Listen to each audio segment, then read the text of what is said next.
kepada new beginner runner yang betul-betul nak serius dalam larian, ini ada beberapa technical running yang perlu korang tahu sebelum korang betul-betul serius dalam dunia larian. Jom kita intro.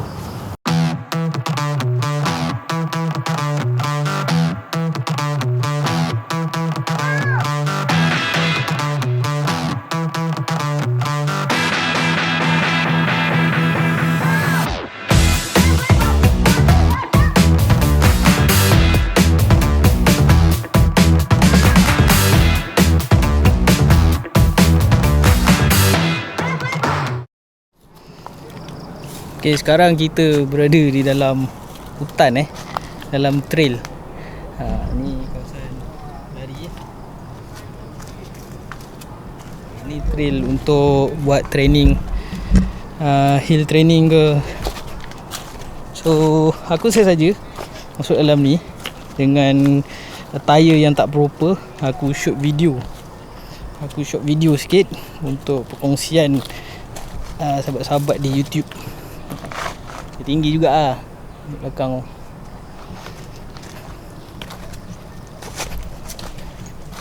Nak turun.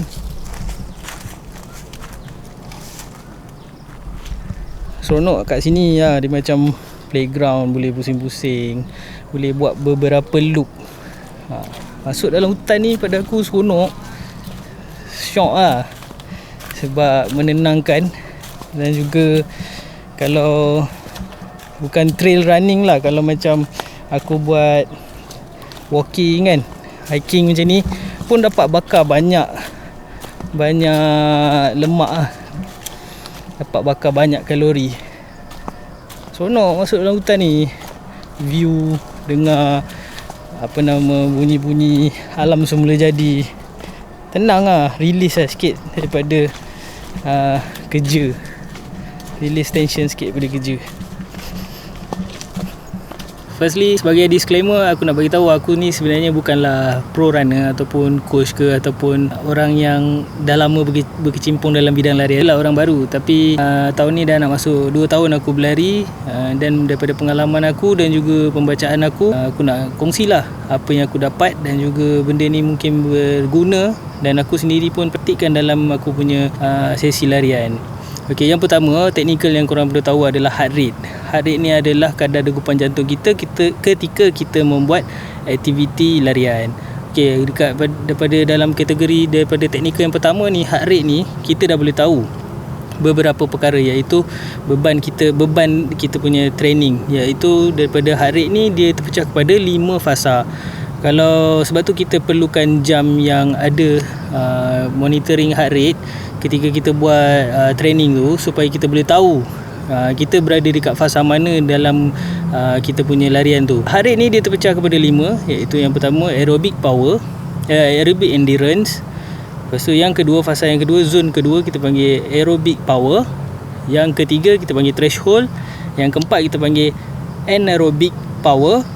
Yang terakhir sekali dipanggil anaerobic endurance. So yang itu adalah maximum effort. Okey, untuk new beginner, aku sendiri pun pernah amalkan benda ni, iaitu MAF training lah, iaitu kita training dalam 80% heart rate saja, which is 180 tolak dengan umur. Kemudian dapatlah kita punya heart rate.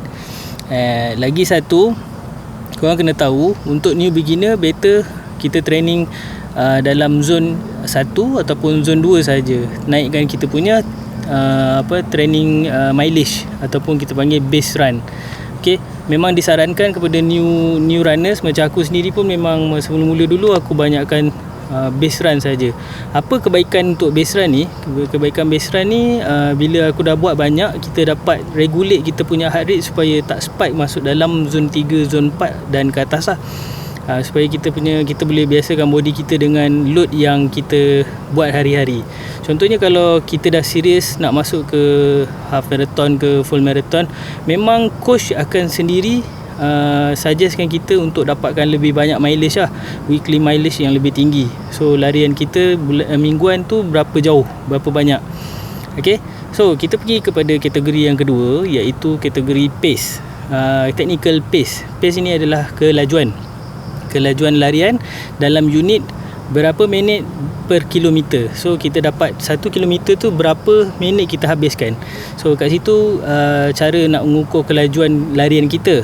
Okey, untuk new beginner biasanya tak fokus sangatlah bahagian pace ni, tapi nak dibagi tahu pace ni juga bila kita dah serius kita kena tengok pada pace ni. Okey. Pace ni kita nak dapat dia adalah melalui speed training. Tetapi kalau newbie ataupun new beginner macam aku sendiri, aku pun tak banyakkan sangat speed training, sebab apabila speed training ni dia akan pergi jatuh ke dalam kategori medium workload, medium training load yang tinggi lah. Alright, so cuma pace ni kita nak kena tahu berapa kita punya sekarang ni currently punya pace dalam dalam heart rate yang paling selesa, iaitu zone 2, zone 1, which is kalau kita lari, contoh saya ambil contoh pace 8, kita lari dalam zone 2 boleh bercakap, lepas tu tapi tercungap-cungap. Lebih better kita lari pace yang lebih slow lah, lebih slow, which is pace 9 ke, supaya dia jatuh ke dalam kategori zone heart rate 1, which is kalau kita lari tu masih lagi boleh bercakap tanpa tercungap-cungap. Itu yang bahasa mudah dia, supaya kita dapatkan training load yang tinggi, mileage yang lebih banyak, and then kita biasakan diri kita, kemudian baru kita fokus kepada pace. Alright, yang teknikal ketiga iaitu cadence. Cadence ini adalah setiap langkah, ataupun kita panggil langkah, dia punya unit dia langkah step per minit, iaitu langkah setiap minit. Maksudnya berapa banyak langkah kita dalam 1 minit, itu adalah cadence. So maksudnya daripada satu step ke satu step yang lain, itu adalah cadence. So dalam 1 minit berapa banyak langkah kita dah buat. So higher cadence, the less risiko of injury, risk of injury. So sebab tu kalau nak laju pun kena naikkan kita punya cadence. Kalau nak contohnya nak kurangkan risiko of injury, naikkan cadence. Sebab apabila cadence tinggi, kita punya ground contact dah semakin kurang.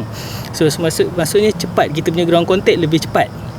So risiko untuk injury memang sangat rendah lah. And then cadence ni kita naikkan tinggi ketika mana kita nak naik bukit ataupun jumpa dengan elevation, so that effort tu rendah sikit, supaya heart rate tak naik terlalu tinggi. Okey, yang teknikal yang keempat iaitu stride. Stride ini adalah berapa kelebaran langkah kita daripada kaki kanan dengan kaki kiri, berapa lebar dia. So lagi lebar kita punya langkah, maksudnya lebih cepat, lebih laju kita punya larian. Tapi stride ni jaranglah kita nak boleh fokus, kecuali betul-betul kalau dah dapat training yang betul daripada coach, boleh kita buat. Sebab dia lebih besar kita punya lebar langkah tu, lebih tinggi risiko untuk mendapatkan kecederaan, sebab kita punya otot belum betul-betul ready lagi. And then kekuatan kita belum betul-betul ready lagi. In fact kalau baru je nak masuk dalam dunia larian, mesti akan terdedah kepada kecederaan.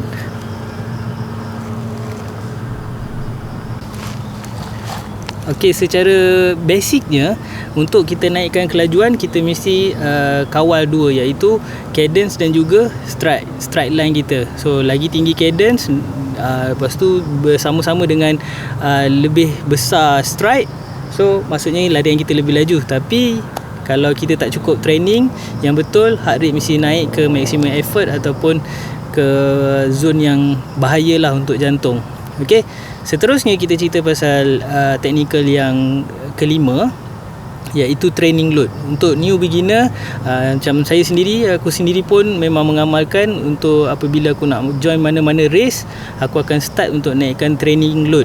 Training load ni kita boleh tahu dengan kita punya smartwatch kita. Okey, dia berdasarkan yang pertama heart rate kita, lepas tu masa kita buat training, dan juga mileage yang kita buat masa tu, maksudnya larian tu, mileage larian tu. So ketiga-tiga faktor ni akan dapat kita punya total hasil result berapa training load kita. So yang disuggestkan untuk beginner untuk move kepada serious runner, saya boleh sarankan gunakan teknik 80 10 10 ataupun teknik 80-20, iaitu 80 easy run ataupun base run, 20 lagi untuk medium workload ataupun high workload.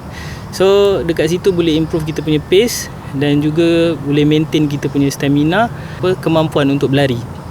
Alright, itu saja 5 teknikal yang patut kita tengok, patut kita semua ambil tahu apabila kita nak serius dalam dunia larian ni. So apa-apa pun ini sekadar berdasarkan pengalaman dan juga carian aku, bacaan aku di internet.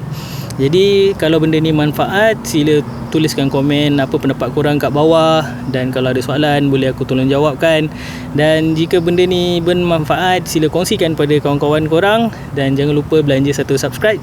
Sehingga kita jumpa lagi. Assalamualaikum.